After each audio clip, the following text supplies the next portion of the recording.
మీద వ్యతిరేకంగా వెళ్లి మాట్లాడటం మొదలు పెట్టారు చాలా అద్భుతంగా. అవసరమైతే జగన్మోహన్ రెడ్డి గారు మళ్ళీ సీఎం చేయాలని నాకు ఆలోచనలో కూడా ఉండేటట్టున్నారు ఆవిడ. గతంలో ఆంధ్రప్రదేశ్ రాష్ట్రం ఏ విధంగా నాశనం ఏమైంది ఆవిడే మాట్లాడింది. అమరావతి కోసం ఆడపడుచులు ఏ విధంగా అవమానం పొందారు, ఏ విధంగా కన్నీరు పెట్టారు, ఏ విధంగా చిత్రహింసలు పడ్డారు ఆవిడే మాట్లాడింది. ఏమైపోయినాయి చూద్దామని.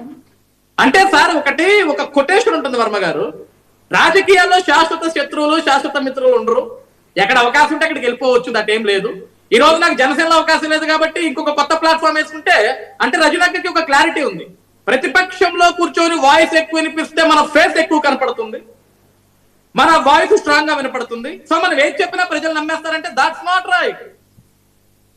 కాదు ఇప్పుడు ఆవిడ ఏంటి కాదు అజయ్, నాకు అర్థం కాదు. ఇప్పుడు ప్రతిపక్షంలో అంటే ఇప్పుడు ఏంటి వైఎస్ఆర్సీపీలో జాయిన్ అయ్యారు ఆవిడ? వైసీపీలో జాయిన్ అయిందని చెప్పట్లేదు సార్, ఆవిడ ప్రతిపక్షంగా మాట్లాడుతున్నారంటున్నా. ఓకే,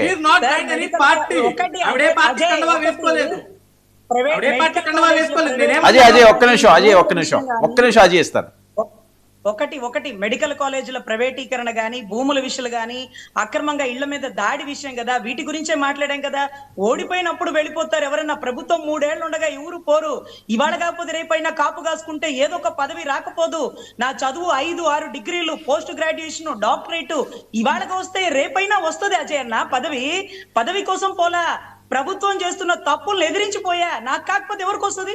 4 స్పోక్స్ పర్సన్స్ అన్నా, దాంట్లో వెల్ ఎడ్యుకేటెడ్ నేనే. కాపేసుకొని కూర్చోండి, ఇవాళ కాకపోతే రేపైనా ఖర్చీఫ్ లో నాకు స్థానం ఉంటది, ఉండకుండా పోదు. ప్రభుత్వం ఉండగా వెళ్ళిపోయిన వాళ్ళ గురించి ఆలోచించండి. ఓడిపోయినప్పుడు వెళ్ళిపోతారు చూడండి, వెసులుబాటు కోసం వెళ్ళిపోతారు. ప్రభుత్వంలో ఉండగా ఎవరు పోరు.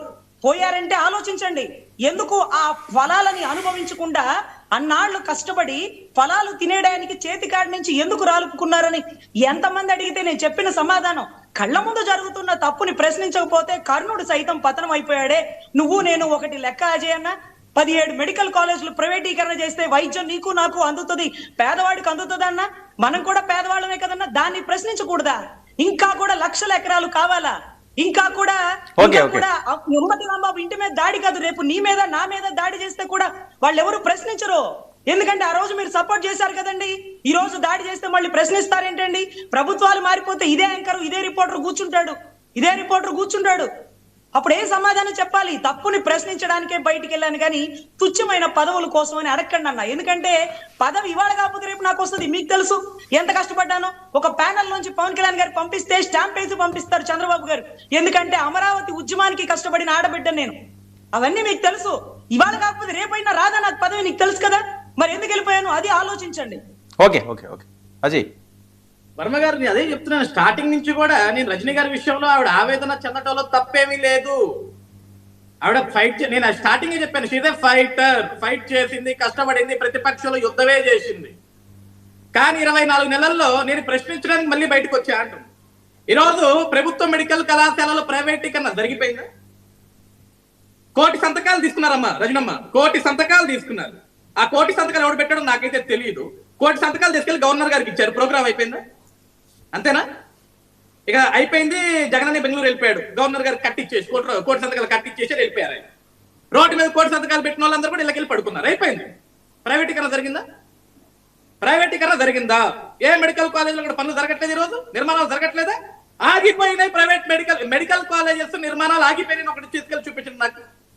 ఆగిపోయి ఉంటే ఈ రోజు వైసీపీ పార్టీలో 11 మంది ఎమ్మెల్యే అక్కడికి యుద్ధాలు చేస్తోందండి.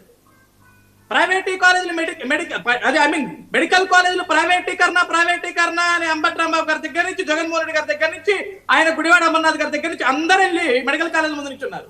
ఈ రోజు ఎందుకు నించోట్ల అంటే పోరాటం 1 రోజు చేస్తారు, 2వ రోజు చేస్తారు, 3వ రోజు ఇంటికి వెళ్ళి పడుకుంటారు. ప్రైవేటీకరణ జరగలేదు కదా. మరి నేనేమన్నంటే వర్మ గారు ఇక్కడ ఒక క్లారిటీ ఉండాలి మనకి. ఫస్ట్ ఆఫ్ ఆల్ ఇప్పుడు ఒక గొర్రె కషాయాన్ని నమ్మింది కదా అని చెప్పేసి మనం కూడా కషాయాన్ని నమ్మకూడదు. ఇప్పుడు వాళ్ళు ఏదో మెడికల్ కాలేజీలు ప్రైవేటీకరణ జరిగిపోయినాయి అంటే జరిగిపోయిన దాని మీద 1 కోటి సంతకాలు అన్నారు. ఆ సంతకాలకి వాల్యూ ఏది? ఆ ప్రోగ్రామ్ కి వాల్యూ ఏది? ప్రైవేటీకరణ జరిగిందా? జరిగితే ఏ కాలేజీ ప్రైవేటీకరణ జరిగిందో చూపించండి మాకు. ఆంధ్రప్రదేశ్